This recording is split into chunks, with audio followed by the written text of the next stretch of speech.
Hello everyone, Eb here, Tech Motorsports, and this is episode 2 of the S54 swap into the E36 Touring. So this is the full SMG.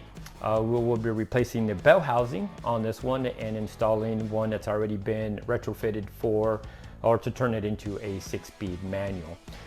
So one thing that we'll be doing different with this transmission is, or not different from what other people have done before, is when they normally end up doing a swap out or they change it, they keep it on the same chassis, an E46 M3. So because this transmission is going to go into an E36, there is one item that I will not be doing, which is the gear selector switch that goes into this little port here. Okay, because it's an E36, we don't have a gear selector in the wiring harness at all, so we're not going to worry about that. So that's just one less thing we have to worry about. We do have our backup sensor here, which we'll go ahead and get that plugged in for the reverse lights. But otherwise, that is pretty much the only different thing that we will not be doing on the other ones, because as I stated, it's going into an E36. So let's go ahead and get started with the bell housing swap out.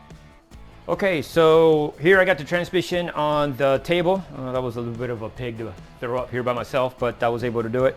I'm going to start removing the SMG stuff. I got the pump, the hard lines, the slave, and the back mechanism back here in the back, the shifting mechanism.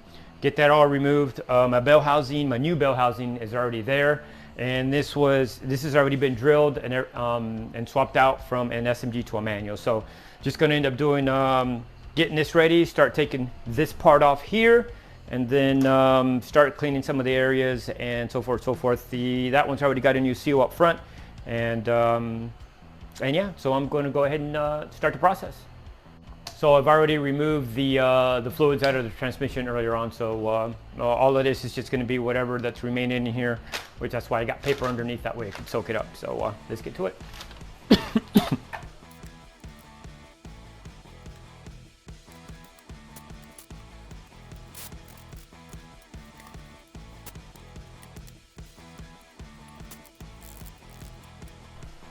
Well, it was supposed to catch some of the oil. You can't see it, but this hydraulic fluid just went everywhere. Darn.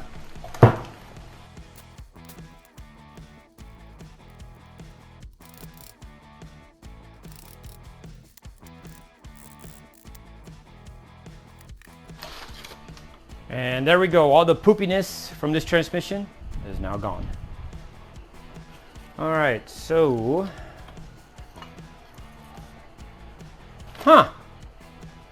well, you check that out. No wonder it wasn't shifting very well. The darn pivot was broken.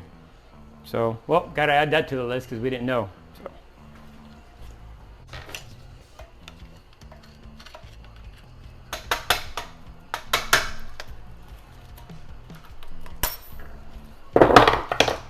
All right, so now what I'm doing is I'm removing the actual shift joint, and I'm getting that off because we got a new one going on.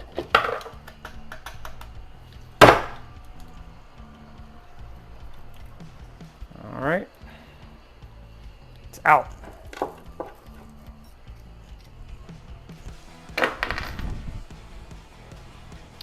All right, so next thing I'm going to do is I'm going to take the shaft off here, or the cover. I'm going to take that off, and then what I'm going to do is I'm going to turn it over. I got 2 sensors down here I need to remove, and then at that point I could go ahead and start disconnecting the bell housing from the front and sliding it out. So, yay!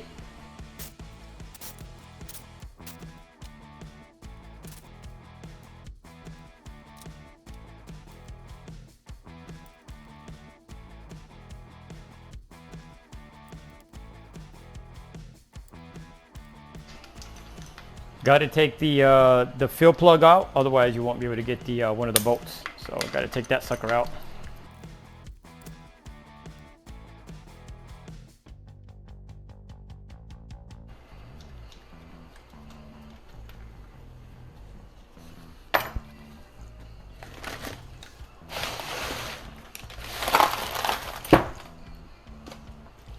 All right, so now it's all the bolts are removed, and it's going to be time to take one of these sections off. I think what I'm going to do is I might try to use that to kind of set this down towards the bottom, and so I could tap the housing off.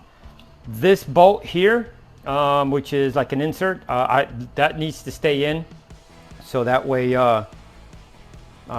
there's a component in there. If you loosen it and you take it out, it'll pop out. This way it just keeps it in place. It's the detent for the shifting, so keep that, or the detent. It's an item in there for the spring. Show you in a little bit. So yeah, we'll go ahead and get that done. Okay, change of plans. So I'm going to go ahead and just I got a 2x4 underneath it, which is just on the middle and the rear section. So the bell housing, or the front bell housing, the front section is technically, there's no pressure on it. So I'm going to try to use my my rubber mallet and tap it out, and she should come out. Fingers crossed.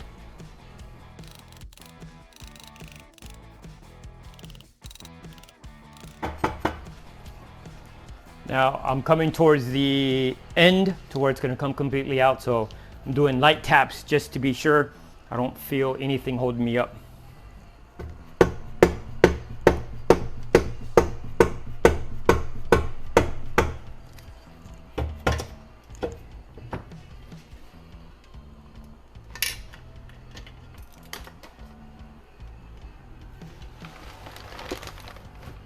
All right, so I do have some springs and some stuff falling out.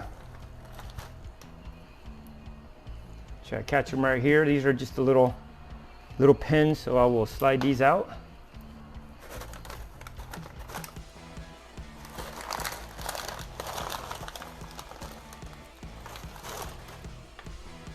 You can see, actually, I dropped one still in there. There's two of these little pins, and then they're little wheels, and what it does, it's on the back end of this. Let me put these right here so I don't lose them. And what they do is they slide into this slot right here, into this piece. So what we just got to end up doing is once I get that, and the reason why they fell that way is because normally, technically, you should have it on the standing straight up, and I guess when I put it together, I'm going to have to do it that way. So. But yeah, here it is. Here is the full SMG one. And just to do a little bit of comparison, let me clean my hands so that way I don't get the new one dirty. I'm gonna still clean it a little bit, but there is the sections right there on the side, which is right where the springs are at. This is the items that end up getting repaired on the SMG housing, which is on here, which is, there's nothing there. If you can see here, these two, they're completely, there's nothing there. So those are the pins for what they call, I guess, the detent for the shifter. So sweet. All right, so next thing what I'm gonna do is I'm gonna go ahead and I'm gonna get that clean. I'm gonna find the other little pin, and I am going to set this up, and I'm going to try to put it in the box like I was originally planning. So let's see if I can get that taken care of. Yeah, so what I got to end up doing is I just got to clean this section out really well, and the same thing with the back end, and use my sealant, which I got here for oil and gasket maker. And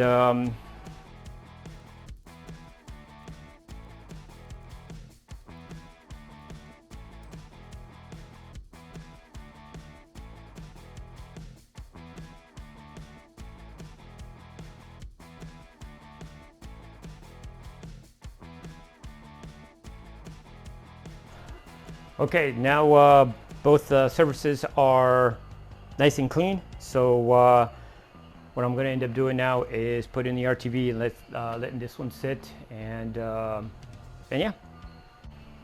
All right, so I'm going to go ahead and start applying the bead of sealant all the way around the housing itself.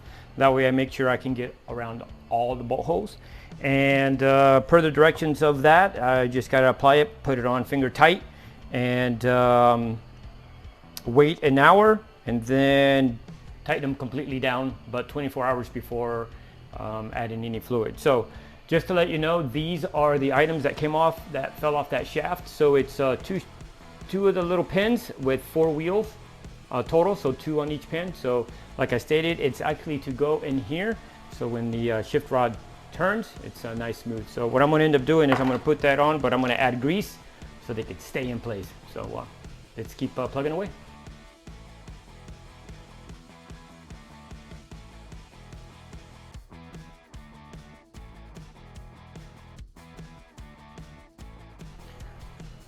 Now what I'm doing is putting the pins in with the wheels, and I'm also dabbing all the way around it so that way they stick together. That way when I start putting the case on, I won't hear anything fall, because there's a bunch of holes down in there that goes into the gears, and that would be super no bueno if any of those went falling down. So fingers crossed.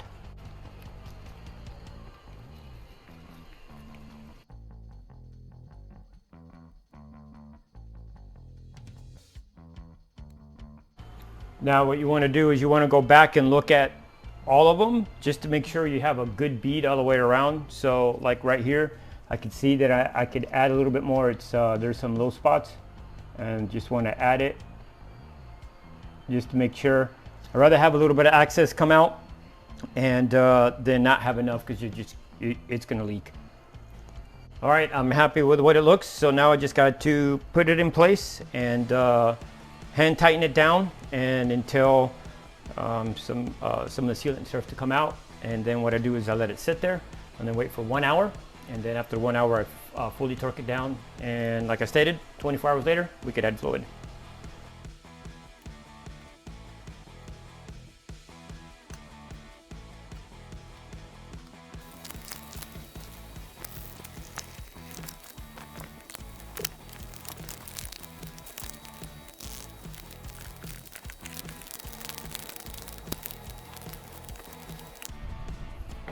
All right, so there we go. So what I ended up doing right at the end there is I went all the way around with a wrench and just snugged it enough because of the alignment pins or the dowel pins in there. You know, it's tough to go back and do them all the way. So I just went around pretty much to the perimeter of the whole tire and just barely turn them.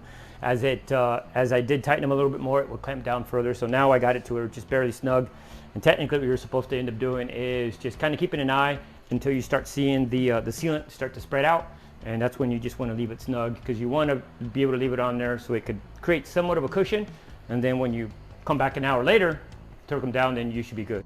All right, an hour has passed, and now I'm going to go ahead and tighten this down, and or tighten the bell housing down, so that's all said and done. Okay, so got it on the table by myself. These guns might look small, but they could lift some stuff up. But so I got to put the 2 bolts that I took off that held the lines for the shifter and all that craziness. So I'll tighten these down, and then I got the fill cap. Just got it loose because I got to fill it up.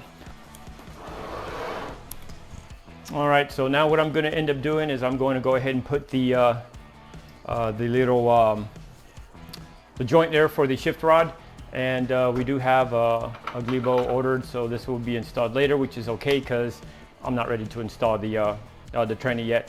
And I am, once this all dries up, I am going to put it in a bath, clean it up a tad bit.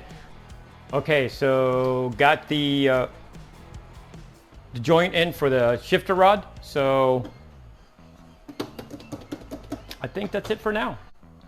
Okay, so now I could say that the transmission is done. So I've got my throat bearing, I've got the fork in there. All those items that need to be lubed up are already been lubed up. The Glebo has been installed, and it has fluid in it already. So she is done.